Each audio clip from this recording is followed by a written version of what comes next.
Bienvenue au chapitre 1.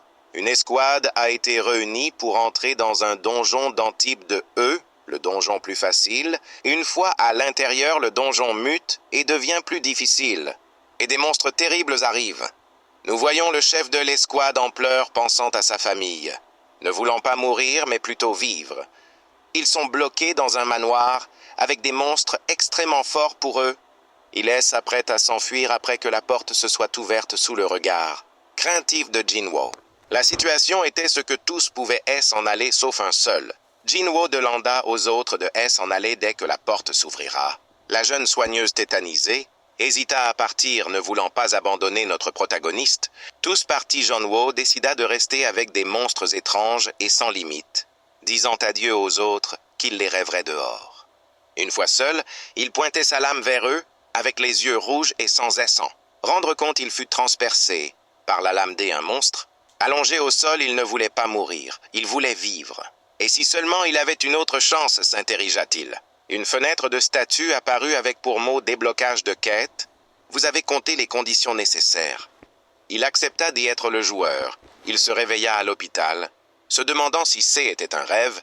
Les enquêteurs apparus pour vérifier il avait eu un double éveil, mais hélas, il était Tégir le plus faible des chasseurs. Une fenêtre de statue apparut, et dès qu'il voulait la lire, sa sœur apparut pour prendre de ses nouvelles.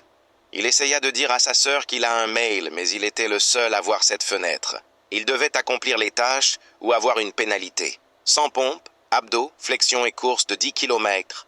Le temps fut écoulé sans accomplissement de la tâche et fut envoyé dans un désert pour punition où il devait survivre pendant 3 heures avec des monstres qui le poursuivaient. Il réussit la quête et accepta la récompense. Le lendemain matin, il accomplit les tâches matinales, abdos, pompe et course, et reçut en récompense la clé d'un donjon de rang E. Il demanda la permission aux infirmières pour sortir et alla sous le métro où se trouvait le donjon. Il ouvrit le donjon. Le système L informa qu'il devait tuer le boss pour ressortir. Ce donjon était un autre monde.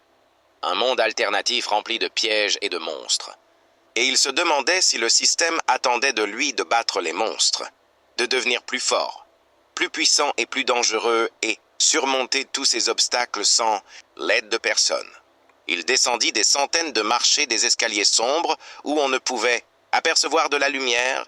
Un monstre de type bête apparut avec des dents tranchantes qui fonçaient sur Jinwo. Après avoir esquivé plusieurs attaques du monstre, il décida de répliquer. Avec un joli coup de poing, il sorta une épée dans son inventaire et tua le monstre, mais d'autres apparus. Il les tua aussi en déclarant que les monstres étaient faibles